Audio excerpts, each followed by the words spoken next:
Certo, então já falei muito bem aqui do grande Ari. Agora a gente tem que falar das coisas ruins, né? Apesar da silogística ela ter dominado a paisagem lógica por muitos séculos, né? Eu lembro, tem aquela frase de Kant famosa, né? Kant no século XVIII, final do século XVIII, falou assim: lógica, Aristóteles fez tudo, né? Ninguém mais vai fazer mais nada em lógica, né? Todo o século XX foi o século que mais se desenvolveu lógica, né?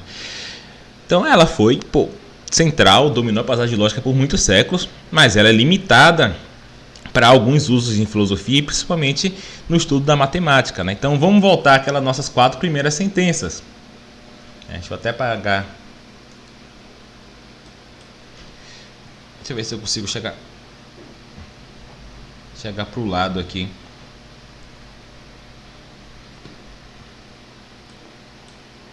Aqui, deixa eu chegar aqui um pouquinho para o lado. Pronto. São as nossas 4 primeiras sentenças, né? Algumas maçãs são deliciosas. Todo planeta gasoso tem anéis. Toda cabeça de cavalo é uma cabeça de animal. E todo mundo ama alguém. Dessa sentença, gente, a silogística só consegue expressar mesmo assim. Nossa, eu consegui expressar corretamente só a primeira, né? Algumas maçãs são deliciosas. Como é que fica? O A, né? Todo. M, D. Beleza? Consegue fazer essa. Mas as outras não. Isso aí que é triste, né? Em lógica moderna, no caso, né? Toda maçã é deliciosa. Algumas maçãs são deliciosas, existe ao menos um X, tal que X é maçã e X é deliciosa. Tá? Assim em lógica moderna, assim é em silogística. A segunda sentença, ela utiliza uma propriedade complexa. A gente não está falando de todos os planetas, mas só daqueles que são gasosos.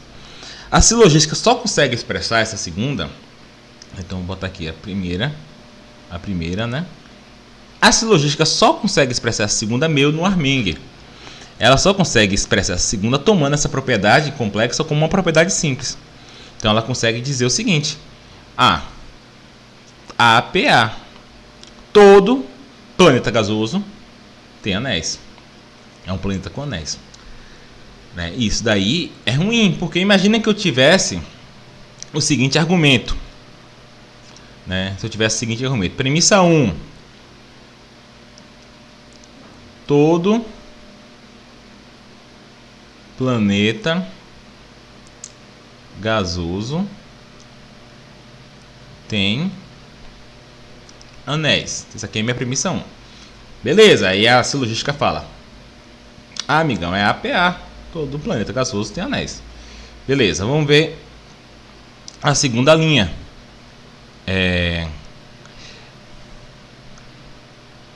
Existem planetas gasosos. E como é que a silogística vai fazer isso? Acho que ela vai dizer o seguinte, né? Alguns planetas são gasosos, né? Alguns planetas... E aqui não pode ser P, né? Porque a gente usou P para planeta gasoso. Então vamos botar aqui R, sei lá. Vamos trocar esse P aqui para G, tá? Pra gente poder usar aqui o P para o planeta. Alguns planetas gasosos, H, né? Então vamos trocar esse aqui também para H. H. E aqui vai ficar: alguns planetas são gasosos. Gasosa eu não vou poder usar o G também, né? Então vamos usar o O, gasoso. Então a primeira premissa fica AGA. A segunda IPO. Elas nem têm nenhuma predicado em comum. Por quê? Porque eu tive que usar um predicado é planeta gasoso e o outro é planeta e o outro é gasoso. Não tem relação uma coisa com a outra. A silogística não consegue ver essa relação. E aí como é que eu vou concluir então? Logo, algo gasoso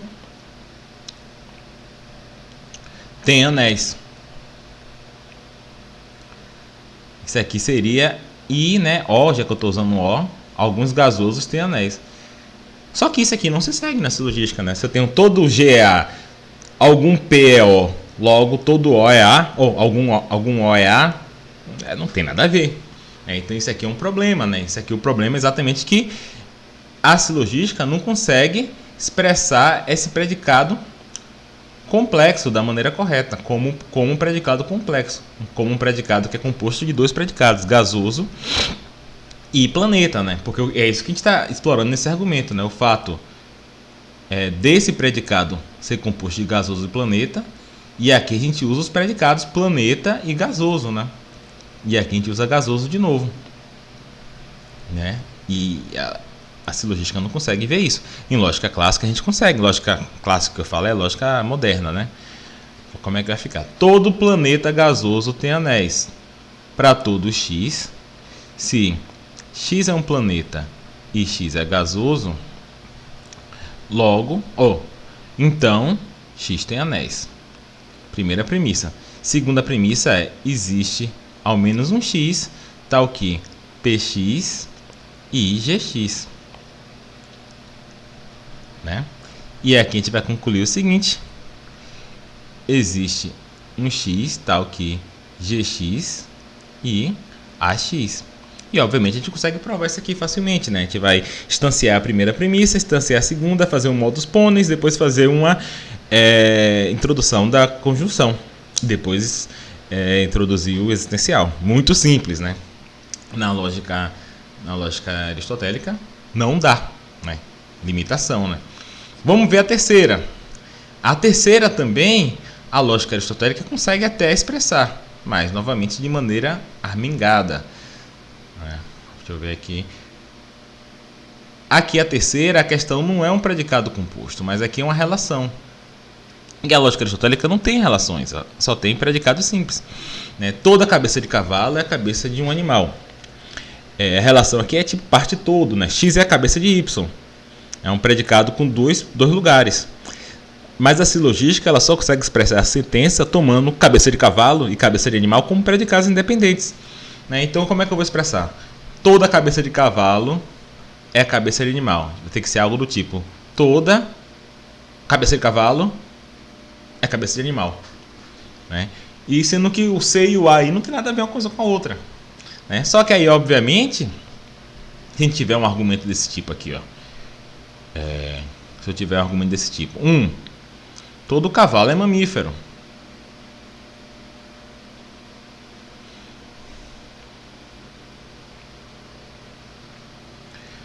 Né? Aí o silogista vai falar: fera, aí é fácil, né? Todo cavalo é mamífero, ACM. Bota uma coisa difícil aí pra mim. 2. Todo mamífero é um animal.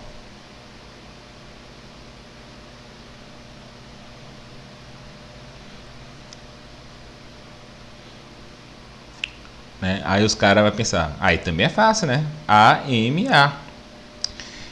Ele vai falar: pô, você quer concluir o quê? Que todo cavalo é um animal? Eu consigo. Aí eu falo: não, amigão, eu não quero concluir que todo cavalo é animal. Eu quero concluir que toda cabeça de cavalo é uma cabeça de animal. Aí ele não tem como fazer. Porque o 3, ele vai ter que usar a conclusão, ele vai ter que usar predicados diferentes, né? Então, toda... Aqui vou ter que trocar esses símbolos aqui, porque eu já usei C para cavalo. Todo K, cabeça de cavalo, é cabeça de animal, N. AKN. Só que não tem nem K nem N nas premissas. Né? Então não dá para provar. Né? Não é nenhum silogismo estudado por Aristóteles isso. Então não tem como provar. Então por quê? Porque cavalo e cabeça de cavalo, animal e cabeça de animal são coisas totalmente diferentes. Né? Em lógica moderna, obviamente isso aqui fica muito simples. Como é que vai ficar? Premissa 1. Todo cavalo é mamífero. Para todo x, se x é cavalo, então x é mamífero. 2. Para todo x, se x é mamífero, então x é um animal.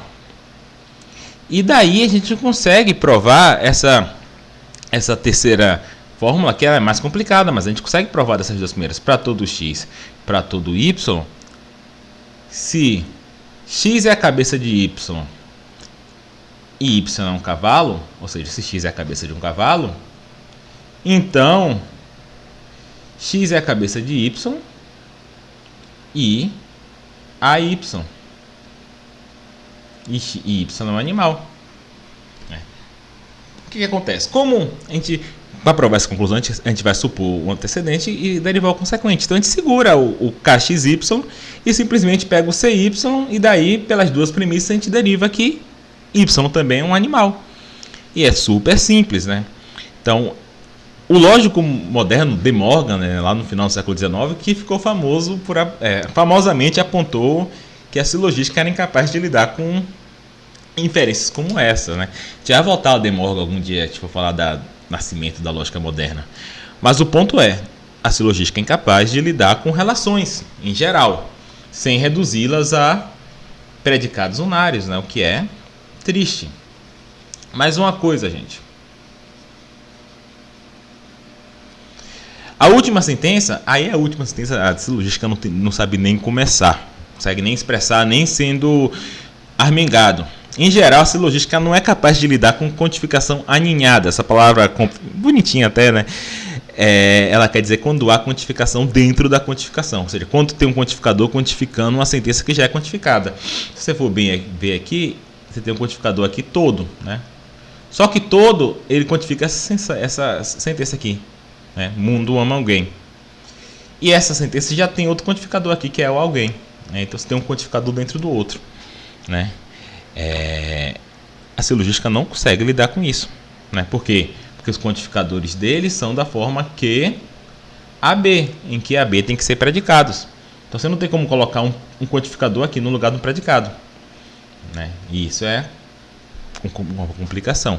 E obviamente também essa sentença ela tem uma relação binária, né? X ama Y. Né? Mas aqui eu estou me concentrando na questão do codificador aninhado.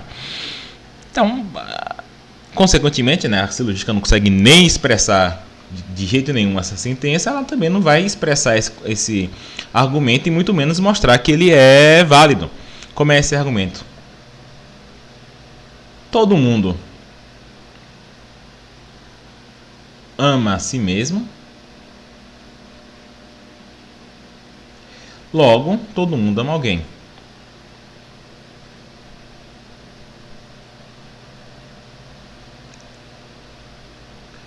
Silogística não consegue expressar isso. Mas na lógica clássica, né, que eu vou até fazer uma esperteza, gente, que é... Vou colocar a primeira sentença do seguinte tipo. Para todo x, x ama x. Né? Não vou restringir a pessoas, porque aí eu não preciso de outra premissa por uma questão da lógica moderna que um dia eu falo para vocês. E disso aí, todo mundo ama a si mesmo, eu consigo concluir que para todo x existe um y, tal que x ama y. Esse y pode ser ele mesmo, talvez seja outra pessoa. Né? Então essas limitações da silogística, a incapacidade de formalizar relações, né? Predicados compostos, relações e quantificação aninhada são especialmente deletérias por raciocínio matemático, né? Onde abundam relações, x é maior que y, x é a soma de y e z, x é igual a y, né? Muitas relações e várias quantificações aninhadas, né? Então, isso que torna a lógica de Aristóteles ruim para estudar matemática. E por isso que quando o pessoal começou a querer estudar matemática, falou assim, não, precisa de outro sistema, porque esse aqui não dá. Considere, por exemplo, a conjectura de Goldbach. Ela diz o seguinte: para todo número par maior que 2, todo número par maior que 2 é igual à soma de dois primos. Né? Então, ou seja, 4, né, um número par maior que 2, ela é a soma de 2 mais 2, né? 2 é primo. 6 é a soma de 3 mais 3, 3 é primo. 8 é a soma de 5 mais 3. 10 é a soma de 7 mais 3. 12 é a soma de 7 mais 5, etc. Né? Então aqui a gente tem nessa conjectura, né, todo número par maior que 2 é a soma de dois primos, a gente tem relações, né? X é maior que Y, é maior, todo número par maior que 2, aqui é uma relação. X é igual a Y, né? É igual à soma de dois primos. E aqui a gente tem quantificação aninhada também, né? A gente já começa com todo número par, né? E quando a gente fala assim, é a soma de dois primos, na verdade a gente está fazendo uma quantificação aí oculta. A gente está falando o seguinte, existe, né, para todo número par existem dois primos, tal que a soma desses dois primos é aquele número par. Né? Então não há chance de expressar isso daí, muito menos provar em silogística. Né? Então em lógica moderna, como é que fica isso aí? Para todo x, se x é par, vou usar aqui em inglês even, viu? Porque eu vou usar o P para primo. Se x é par e x é maior que 2, isso implica que existe um y e existe um z. Opa, aqui era z, né? Existe um y e existe um z. Tal que y é primo e z é primo e x é igual a y mais z. Aqui sendo dois parênteses, né? Então, isso aqui é a conjectura de Kullback em lógica clássica. Em silogística, não dá. Como exercício, gente, como exercício aí bem simples, tentem provar essa conjectura, tá? Botem aí no comentário a prova dessa conjectura. Mentira, gente. Se vocês fizerem isso aí, acho que vocês ganham uma medalha Fields se vocês tiverem menos de 30 anos, porque eu acho que isso aí não foi nem provado ainda. Mas de qualquer jeito a gente consegue pelo menos expressar. A gente consegue, nossa linguagem consegue expressar isso, e isso se dá por causa da teoria moderna dos quantificadores, que em outra oportunidade eu vou falar dela para vocês. Então, por isso, por esse motivo, por essas limitações da silogística, que a gente precisa de uma teoria melhor para a quantificação. Mas essa teoria ela só vai aparecer séculos depois, já no final do século XIX. E nós vamos falar disso em outro momento. Então é isso, pessoal. Abraço e tchau!